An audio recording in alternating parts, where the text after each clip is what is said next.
Nang maging talamak ang pagkamatay ng mga sumasapi sa isang frat na alarmang buong sistema ni Pedrosa. Hindi pa yun nangyari sa kanila at kahit naisip niya kaagad bago pa may mamatay sa mga hinihazing sa kanilang organisasyon, mas napaganda ang lahat ng gano'n na maging desisyon niya. I will let you know when I'm available. By the way, kumusta ang funds? Maayos. Magpapadala sa iyo ng copy ang treasurer. He nodded and stood up. Aalis ka na? Takang tanong pa ni Lucas sa kanya. Anak si Lucas ng kapatid ng kanyang ina. Silang halos nagtatag ng brotherhood nila. Noong una ito ang taga-recruit pero tinago rito ang mukha ng mga miyembro ng lumaon. I have a lot of things to do, Lucas. Iba na ngayon, ma'am.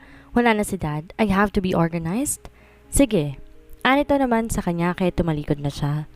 Mabilis siya naglakad papalabas ng restaurant na yon. Kahit na siyang boss, hindi rin naman siguro tamang paghintay niya ang mga estudyante ng matagal. Yun ang natutunan niya sa daddy niya. His father never neglected his responsibilities just because he was the boss. Acer checked his phone in his way out. Nakita niya ang mensahe ni Violeta sa kanya sa notification panel. Pa, nandito na po ang fiancé ninyo. Siya na po nag-i-interview. What the hell? Ano naman ang ginagawa ni Ava? She was supposed to be at her school? Ang aga-aga pa ng kumpanya na pala yun. Sa halip pumasok sa eskwela? Wala siya naging sagot.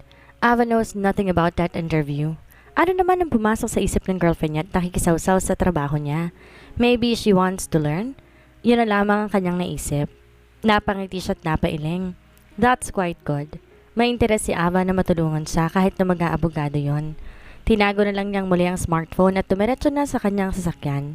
Well then, he hopes na abutan pa niyang girlfriend sa opisina para naman makapaglambing pa siya. Pakiramdam ni Kiana gusto niyang magpalamon sa sahig. Gusto niyang tumungo pero ang pride niya nagsasabi na wag niyang gagawin yon. Why did the woman say strange things to a student like her? It broke her whole being. It broke her heart. Pigil niya ang kanyang mga luha at kung ano ang saya niya kung tawagin siya para sa interview, ganoon ang panulumo niya ngayong siya ang papalabas na. Para siyang nasa loob ng isang bangungot. Totoo ba itong nangyayari? Matatag niyang hinawakan ng knob at yon ay pinihit. She was interviewed by the owner. Hindi nga siya nagkamali ng hinala. Ang babaeng magandang dumating ang may-ari ng Royal Montenegro. She was humiliated. Kung anong ganda ng babae sa panlabas, ganun kapangit ang kalooban at ang tabas ng bibig na mukhang retokado. Ano lang ang sasabihin ng mga kaklase niya? Kaysa isang babae siya sa block tapos siya pang di nakapasa. San kaya siya magkukumahog maghanap ng bagong ma-applyan bilang intern? Camilo never explained it right them. It was not clear. Di ganitong sinabi ng kanilang propesor. Iba ang sinabi ni Camilo kaya ang puso niya ay umasa na magiging maayos ng lahat para sa kanya. Sa kanilang lahat, hindi pala para sa kanya. Hindi nagpakilala sa kanya ang lady boss pero alam niya, yon ang nakaupo sa likod ng isang napakagarang mesa. Kampante naghihintay na may interview, kaya wala nang ibang boss kundi yun lang. Nilipat niya ang pinto ng opisina. Dahan-dahan parang halos wala siyang kalakas-lakas sa katawan. Di niya alam kung paano niya nakuhang tumayo at maglakad papalabas. Sa kabila ng mga narinig niyang panghahamak sa kanya na hindi siya lumingon sa kinaupuan ng babae. Para ano pa? Para makita sa mukha ng insulto na piniaabot sa kanya? Wag na lang. Nakatingin sa kanya ang mga kaklase niya. Parang nahulaan na kaagad ang nangyayari sa loob. Paano ba naman niya maipipinta ang kanyang mukha? She was insulted. She was mocked. And most of all, she was dumped. Hindi siya nakapasa sa interview. Maaari siyang mag-OJT pero wala siyang mapapala ni katiting na sahod dahil siya ay babae. At hindi daw nag-hire ang transfers ng mga babaeng marino. Imagine that? She tried explaining but the owner cut her off and dumped her. Tinuro pa ang pinto palabas kaya't mas lalo siyang insulto. Sixto Gomez! Tawag ng sekretaring nakatingin sa kanya kanina pa. Nawala sa kanyang atensyon ng kanyang mga kaibigan kaya dumiretso siya. Sandali lang. Paalap na sa mga yon hindi makaalis sa kani-kaniyang upuan kaya malamang kahit gusto siyang kamustahin ay walang makalapit. That's quite good. Malapit na siyang umiyak kaya mabuting mas mapag-ita siya. Walang direksyon ng kanyang paa. Basta siya pumunta sa isang elevator na walang laman at pumasok doon. Di niya alam kung saan floor siya lalapag pero gusto niya nang umuwi. She pressed the L button. Lobby siguro yon pero bahala na. Nakatayo siyang naglag ang mga balikat. Paano na si Elora? Agad na pahigpi ang dalaga na maisip ang anak niyang umaasa. Kanina sa tricycle, planado na niya. Nang unang sahod niya, bibilhan niya ng Diana doll. Sa sunod, bisikletang bibilhin. Mag-grocery sila ng marami at titigil lang kanyang lola Belen sa pagiging tindera. She's broke. Tumulo ang luha niya sa sobrang pagkadismaya sa kanyang sarili. No wonder that the owner of this company is arrogant and evil. Tila ba sa mga pananalita noon sa kanya, napakalaking kasalanan na niya ay pinanganak na babae. Minasahe pa siya ni Yolo sa balikat nung una-unang tawagin ang kanyang pangalan.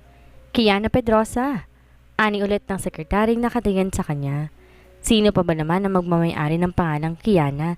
Puro lalaking naroon at siya ang bukod tayong hinugot sa tadyang. Agad tumayo siya na may ngiti sa labi, sabik at masaya.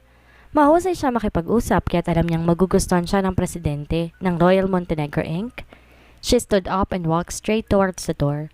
The secretary was assisting her with gentleness. Maingat niyang nilapat ang pinto.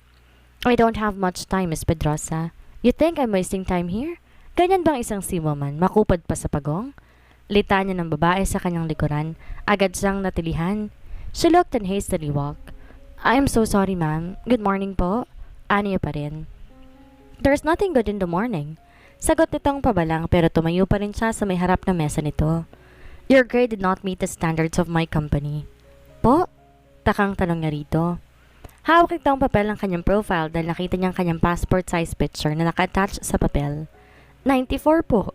Aniya pero tumikwas ang labi nito tila nakakainsulto sa kanya. You think this is enough? Alam mo ba kung anong kumpanya to? This is Royal Montenegro. This is transverse. We need competitive and competent students. Ang sinasahuran namin, may mga grade na 98 to 100. You're just 94, so do not expect any salary from my company. You think you're intelligent enough? Well, sorry dear. Mapang-uyam tong ngumiti at tinaas ang isang kilay. Kung magkakilala lamang silang dalawa, iisipin niya. Matindi ang galit ito sa kanya dahil sa hilat siya ng mukha nito at talas ng bunganga. Hindi ito marunong mag-filter pero hindi naman sila magkakilala, kaya at pihadong ganito lang talaga itong manalita. Parang ayaw tuloy niyang tumuloy pa sa pag-OJT dahil ganito ang ugali ng boss. Ano nga asahan niyang marka? Your grade did not make it. Kibit balikat at dagdag pa ng babae. Why did you choose maritime anyway, if I may ask? Naaalangan siyang sumagot pero tumingin siya rito ng diretso. I chose, never mind. Anito pa. My suggestion is, you had rather chosen another course that would suit your personality. Pwede kang maging waitress, janitress, chambermaid, as a starting career, road to being a hotel or restaurant manager. Anong lakas ang meron ka para maging seawoman? Baka mauna ka pang tumalon pag halos tumambling ang barko sa dagat? Umiti siyang pilit pero ang sakit ng kanyang kalooban. Why does this woman have to insult her? Pwede namang sabihin na hindi na siya natanggap. Tapos. Thank you for your suggestions, ma'am. But I wanted to be a seawoman. That's all.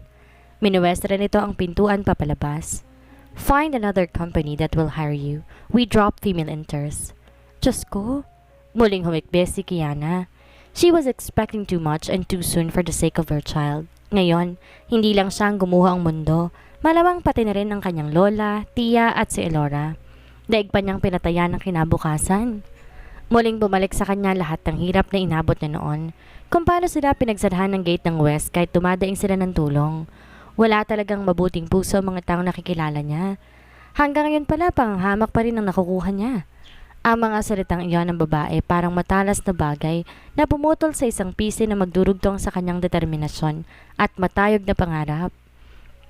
The elevator's door tings, yet she remained standing. Inintay niyang bumukas iyon at nang bumukas iyon at tulala siya sa lalaki maghihintay na bumukas ang pinto. Napatigil siya sa pag-iyak. She was a very tall man, masculine and gorgeous. Agad napanganga si Kiana. Hindi kaya't sa langit siya dinala ng elevator? This man literally looks like an angel. Napakatangos ng ilong ng lalaki at ang ganda ng mga matang light brown. Nakapamulsatot na nakakunot noon ang siya ay makita sa loob ng lift. Men are surrounding him like he was some kind of a VIP. Kinasot niyang ilong at baliwalang kumurap habang ang lalaki matimang titig sa kanya. Sa pagbagsak niya sa isang interview, may magandang tanawin pa rin namang ibinigay ang Diyos. Isang gwapong lalaki na parang sa libro lang nag-i-exist. Asher was firmly standing with hands in his pocket. A woman was standing inside his lift. May naligaw na magandang babae sa kanyang elevator. Pinasadahan niya to ng tingin. Simpleng tingin na isang sa tingin lang ay alam niyang isa to sa mga i-interviewin niya bilang OJT. And she is a woman. No, a young lady. She is wearing a black skirt. Lalo tong pumuti sa kulay ng palda at bagay na bagay dito ang damit. She was so neat, in a ponytail and a sea woman's hat. She blinked. Eyes were wet, yet it did not make her beauty look less. Masamang makakita siya ng isang babaeng maganda bukod sa kanyang girlfriend, pero maganda talaga ang batang nasa harapan niya. Hindi itong ngumingiti sa kanyang pagtataka at papaiwas sa mga batang binaling sa ibang bagay. Tsaka ito nagtungo na naglakad papalabas. She was aloof. He took a step forward and did not mind her. Through his eyes literally moved to the side. Her face looked quite familiar to him. Pumihit din pagkuha ng ulo niya para tingnan ang babae. She was wiping her eyes. She was crying. Why was that? Hinagod na tong muli ng tingin at kahit minsan lang niya nasulyapan ang mukha nito, kabisado na niya ang itsura. Sino kaya ito sa mga estudyante? Ilang babae kaya ang i-interviewin niya? Hindi kaya ito si Kiana? Di naman siguro. Hindi kaya may problema to kaya't umiiyak at sa lift niya napunta? Hindi nito nabasa nakasulat na for private use only at basta na lang sumakay doon. He was not mad about it. It was just a lift. Hey, miss, Asher said and she immediately turned around to face him. Nakaawang ang labi nitong pink at natigil sa pagpupunas ng mga luha. He pointed at the sticker, plastered on the uppermost part of the elevator. For private use only. Napanganga ito at tila ng laki ang mga mata, kaya halos mapangiti siya. Sa inyo po yung lift? Sorry po, nagmamadali po ako pasensya na po ulit. Di na siya nakasagot dahil matapos itong magbow ay agad na siyang tililikuran. Hindi halatang nagmamadali nga. Ang lalaki ng hakbang nito at kumpirmado, kumikending ang puwet habang naglalakad papalayo. Even his men could not keep their eyes off the lady. Ang ganda, sabi pa nga ni Paul sa may likuran niya. Sinong single? Pwede yan. Natatawa namang sagot ni Derek. Walang single sa inyo. Mabilis naman niyang sagot. Natatawa. Nagkatawanan ng mga to kaya naman inalis na niya ang mga mata sa babaeng papalayo. Tuluyan siyang pumasok sa loob ng elevator at nanahimik. Napakaaga naman ng pag-iyak ng estudyante na yon. Baka may emergency yon sa bahay. Nang bumukas yon, dumiretso siya sa kanyang opisina. Kung saan nasa labas si Violet, nakatayo lang. PA, anito't nag-umpisa na po ang interview. 2 na po ang natapos. And this Kiana? Agaran niyang tanong dahil yun lang naman talaga ang inaabangan niya. Nabilib siya sa determinasyon ng babae na yon para mag-aral ng kursong kadalasan lalaki ng kumukuha. Tapos na po. Tila papaiwas sa sagot nito sa kanya. May napansin siyang pagkadismaya sa mukha ni Violet pero hindi niya mawari at di rin to makapagsalita. Nakatitig lang to sa kanya. Paano tapos na? I told you to mark that name because she was some kind of special. Akala ko po okay lang dahil determinado pong fan sa inyo na makatulong daw sa inyo. Napahugot siya ng malalim na hininga. Kinuha niya rito ang papel na hawak at nakita niyang talaan noon pangalan ng mga estudyante sa unang university na sasabak sa interview. He scanned the file and saw the yellow-green mark on Kiana's name. Then a remark was written next to her name. It was letter F. Napakanot-noo siya. F? Failed? Tanong niya kay Violeta. Siguro po, ang girlfriend niyo po nakakaalam. Tila siya yung nadismaya. Di naman pagtulong ang ginagawa ni Ava sa kanya. Ano bang ginagawa ng girlfriend niya? Stop calling names. Utos niya kay Violet at halos mainit na nga ang ulo niya. Para tong debateryang laruan at tumango at naging sunod-sunod. Yes po, masusunod po. Dala ang papel, pumasok siya sa loob ng kanyang opisina. Matapos pasadahan ng tingin ng mga batang estudyante, wala na siya rong nakitang babae. Iisa lang ibig nitong sabihin. Ang Kiana na primera skola ng kanyang ama, ang babaeng umiiyak sa loob ng kanyang elevator. She was marked with an F. Damn his girlfriend for doing this. Didn't Ava know that this is a big shit to this company? Ava! Naiinis ang tonong tawag niya sa girlfriend. Oh, don't use that tone on me. She sarcastically stood up and grabbed her bag. Why wouldn't I? What are you doing? He asked with dismay. Helping you. Kibit balikat ito pero napatiimbagang siya. I wish so. Mapang-uyam namang sagot niya na para bang kinainit din ang ulo nito. You wish so? Who's that woman with a marker on her name, huh? Babae mo? Were you dumb fucking her in exchange for her studies? Well, hindi ako papayag na dito yun mag-o-OJT. Galit na singhal nito sa kanya kaya't lalo siyang nabwisit. You don't have the right to turn down my father's scholar. Mahinahong sambit ni Asher sa babae, pero kasama sa boses na yon ang banta na wala itong karapatang pakialaman ang lahat. Lalo pa nga kung ang bagay niya ay kahilingan ng kanyang amang na mayapa. And you were saying, naningkit ang mata ni Ava, na tumitig kay Asher pero matatag ang mukha niyang nakaharap dito. I was saying, stay away from this. You are a big jerk. Ipinagpalit mo ako para sa markadong pangalan na yan ng babaeng hampas lupa?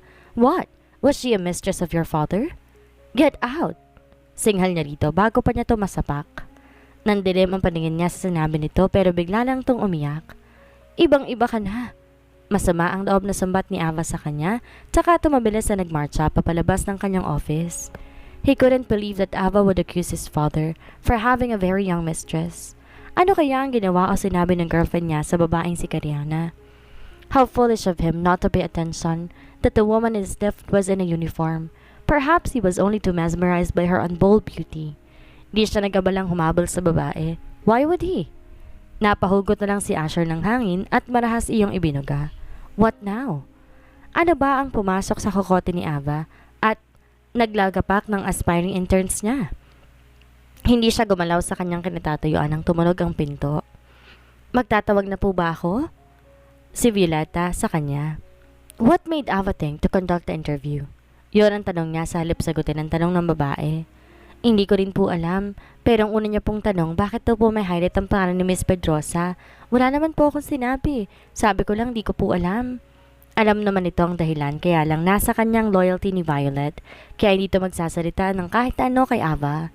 He thinks he gets it now. Baka iniisip na naman ng girlfriend niya na babae niya si Kiana Pedrosa, kaya nilagpak sa interview. Kabisadong kabisado niya na si Ava. Pangalan pa lang ng babae pinagseselosa na nun eh.